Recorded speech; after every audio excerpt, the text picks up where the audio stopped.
তো হ্যালো সবাইকে, কেমন আছো তোমরা সবাই? Welcome back to my channel.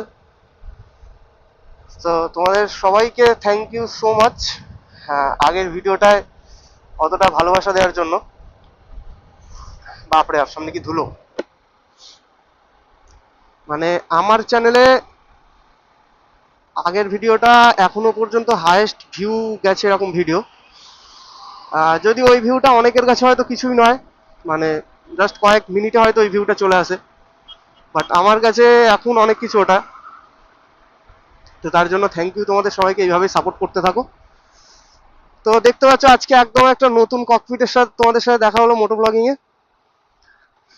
তো এটা আমার নতুন বাইক অ্যাপাচি RR 310। আগের দিনই তোমাদের ভিডিওতে দেখিয়েছি, তোমরা সবাই আশা করি দেখেছো।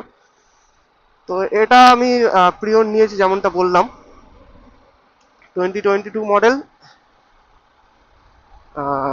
2022 এন্ডের মডেল, অ্যাকচুয়ালি বাই করা এন্ডে, অক্টোবরে বাই করা গাড়িটা।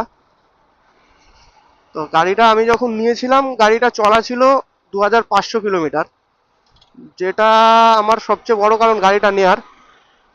কারণ গাড়িটা আমার নেয়ার সেইভাবে কোনো টার্গেট ছিল না যে এই গাড়িটাই আমার লাগবে। আমি অ্যাকচুয়ালি গাড়ি খুঁজছিলাম এরকমই 300 350 সিসি। তো আমার পছন্দ অ্যাকচুয়ালি ছিল হচ্ছে RC 390 BS4। তো অনেক খোঁজাখুঁজির পর ওই গাড়িটা পাচ্ছিলাম না সেরকম কন্ডিশনে, কারণ KTM এর গাড়ি বুঝতেই পারছো, খুব ভালো কন্ডিশনে প্রি ওন্ডে পাওয়াটা একটু চাপের আছে। তো ওটাকে খুঁজতে খুঁজতে এটাকে মাঝখান থেকে পেয়ে গেছি। তো কন্ডিশন দেখে এটাকে আর মিস করিনি, এটাকে নিয়ে নিয়েছি। তো নিয়ে খারাপ কিছু হয়নি, ভালোই হয়েছে। এটাও কিছু খারাপ নেই গাড়িটায়। আর কন্ডিশন তো ব্র্যান্ড নিউ। তো দেখতে পাচ্ছ মিটারটা কত সুন্দর। এটা নর্মালি আরবান মোডে রয়েছে, এটাকে যদি মোড চেঞ্জ করি তো এটা আরো অন্যরকম হয়ে যাবে মিটারটা। দাঁড়াও এক সেকেন্ড, মোডটা চেঞ্জ করে দেখাচ্ছি। এটা হচ্ছে রেন মোড, এটা হচ্ছে স্পোর্টস মোড। আমার এই আহ, মানে এই টাইপটাই সবচেয়ে ভালো লাগে, স্পোর্টস মোডে যে মিটারটা আছে এটাই সবচেয়ে ভালো লাগে। হ্যাঁ, ট্র্যাক মোড আছে, বাট ট্র্যাক মোডে লাল হয়ে যায়, ওটা আমার অতটা ভালো লাগে না।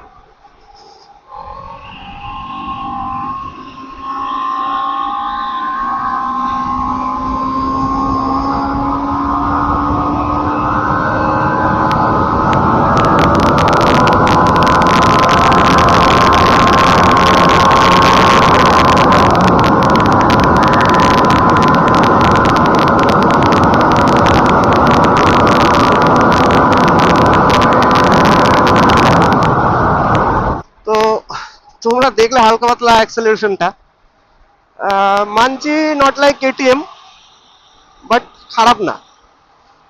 300 সিসি সেগমেন্টে আমার তো খারাপ কিছু লাগেনি গাড়িটার পিক আপ, যথেষ্ট ভালো। আর গাড়িটাকে নেওয়ার আগে যতটা রিভিউ দেখেছিলাম ইউটিউবে, তো ওখানে আমার কিছু জিনিস ভুল বলে মনে হয়েছে, যেগুলো ব্যাড রিভিউ দেখেছিলাম গাড়িটার। গাড়িটার পজিটিভের থেকে আমার মনে হয় ইউটিউবের নেগেটিভ রিভিউ বেশি আছে। তো আমি জানি না আদৌ তারা অ্যাকচুয়াল ওনার কিনা যারা নেগেটিভ রিভিউগুলো করেছে গাড়িটা। কারণ আমি মোটামুটি 400 500 কিলোমিটার চালিয়েছি গাড়িটাকে, অবশ্যই এইটুকুতে কিছুই বোঝা যায় না, বাট যতটা বুঝেছি গাড়ি চালিয়ে, গাড়িটার যতটা নেগেটিভ রিভিউ আছে গাড়িটা ততটাও খারাপ না। চলো সামনে দিয়ে এখান থেকে ইউটার্ন নিয়ে নিই, আর ফালতু সোজা গিয়ে লাভ নেই, আবার এদিকে যেতে হবে। তো সেটা নিয়ে তো অবশ্যই পরে একটা ভিডিও হবে, প্রোজ অ্যান্ড কনসেপ্ট যখন ভিডিও বানাবো, আরও কিছুদিন ইউজ করি মোটামুটি গাড়িটাকে, মোটামুটি 3 4 হাজার কিলোমিটার চালাই, বুঝি গাড়িটাকে ভালোভাবে, তারপর প্রপার প্রোজ অ্যান্ড কনস একটা বানাবো ভিডিও। তো তখন আমার অনেক কিছু বলার আছে গাড়িটার সম্বন্ধে, যেগুলো এখনই বলে দিতে পারছি না, কারণ এখন গাড়িটাকে চালিয়েছি খুবই কম।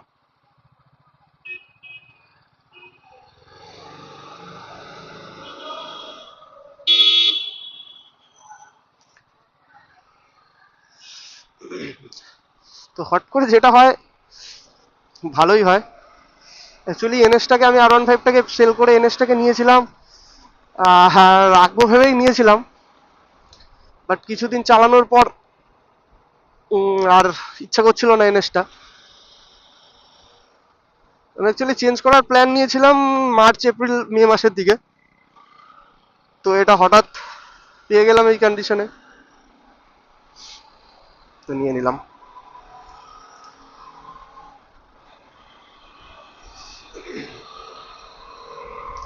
ফাঁকা রোড আর এইসব গাড়ি হাতে থাকলে এমনি কখন পিক আপ উঠে যায় বোঝাই যায় না।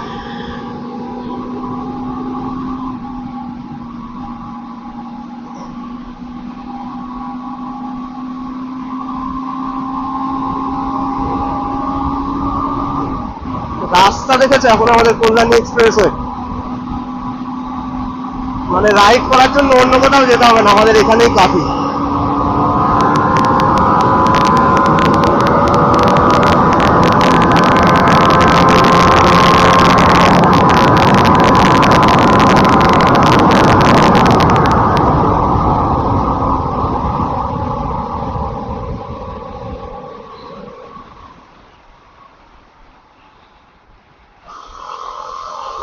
কিন্তু রাস্তাটা এখনো পুরোপুরি ব্যারিকেড হয়ে ওঠেনি, তো যার জন্য একটুখানি রিস্ক হয়ে যায় রাস্তা একটুখানি বাইক ধরে চালাতে, কারণ যে কোনো সময় কুকুর, মানুষও চলে আসছে আর কুকুরের কি দোষ।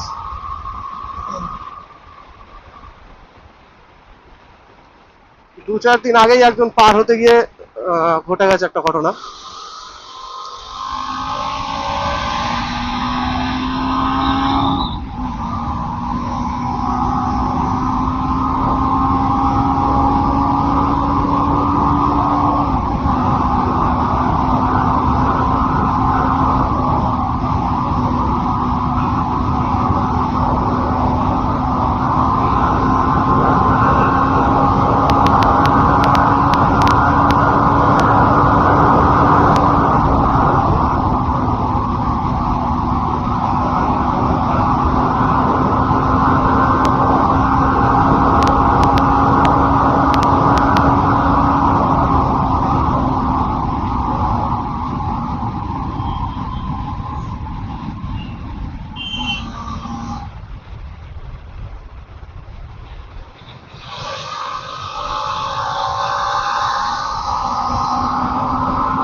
ফিফথ গিয়ারে আরামসে 150 মারে, এটাকে আরামসে 150 করা যায় ফিফথ গিয়ারে।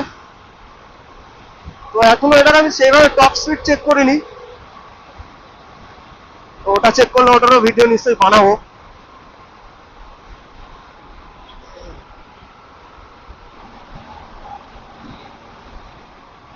তো ওদিকে গিয়ে কোথাও একটা দাঁড়াতে হবে রোডের পাশে, কারণ দু একটা রিলস বানানোর আছে।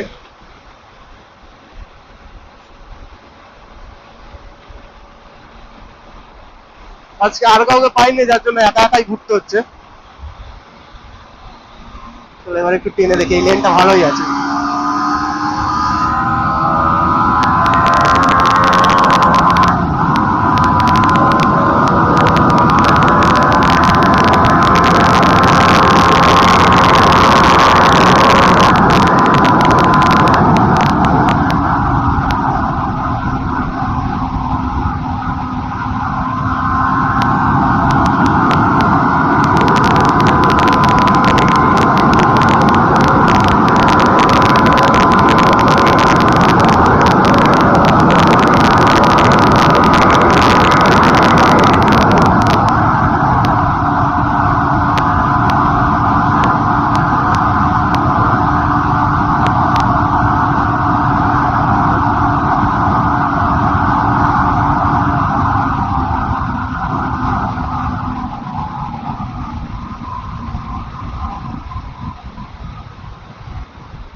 এই কিছু কারণের জন্যই গাড়িটাকে আমি হাতছাড়া করিনি, নিয়েছি।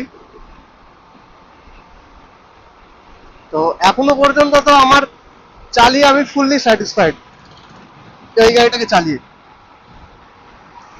আর যদি লুকসের কথা বলি, তো লুকসে আমার মনে হয় না আপ টু 500 সিসি অব্দি এর আশেপাশে কেউ আছে বলে লুকসে। তো এই কারণগুলোই ছিল আমার গাড়িটা নেওয়ার পিছনে। তো পরেও গাড়িটাকে নিয়ে আস্তে আস্তে অনেক কিছু ভিডিও আসবে, যেরকম এটারও একবার মাইলেজ টেস্ট করে দেখবো। এটার মাইলেজ অনেক অনেক রকম বলে, কেউ বলে আপ টু 35 37 অব্দি পেয়েছে। ওটাকে একবার চেক করবো যে এক্সাক্ট কত পাওয়া যায়। ওটা অনেক সময় রাইডিং স্টাইলের উপর ডিপেন্ড করে। তো সেক্ষেত্রে আমি একবার নিজে টেস্ট করে দেখবো যে কিরকম কি মাইলেজ পাওয়া যায় অ্যাকচুয়ালি। তারপর প্রোজ এন্ড কনস তো আসবে, রাইড রিভিউ সবকিছুই আসবে গাড়িটার উপর। তো আমার একবার আগের ভিডিওটাতে সবাই মিলে ভালোবাসা দেওয়ার জন্য থ্যাংক ইউ। এইভাবেই কন্টিনিউ করতে থাকো আমার চ্যানেলে। আরো নতুন নতুন কন্টেন্ট দেওয়ার আমি চেষ্টা করছি খুব তাড়াতাড়ি। এই ভিডিওটা দিতে লেট হয়ে গেছে, কারণ মাঝখানে আমার গলার অবস্থা অনেকটা খারাপ হয়ে গেছিল, ঠান্ডা লেগে প্রচন্ড। আর নতুন গাড়ির এক্সাইটমেন্ট একটা আছেই, যে কারণে এই ভিডিওটা দিতে অনেকটা লেট হয়েছে। চেষ্টা করছি পরের ভিডিওটা আর একটু তাড়াতাড়ি দেওয়ার, এতটা লেট না করার। তো চলো আজকের ভিডিওতে তাহলে এতটাই। দেখা হচ্ছে খুব তাড়াতাড়ি নেক্সট ভিডিওতে। চলো টাটা।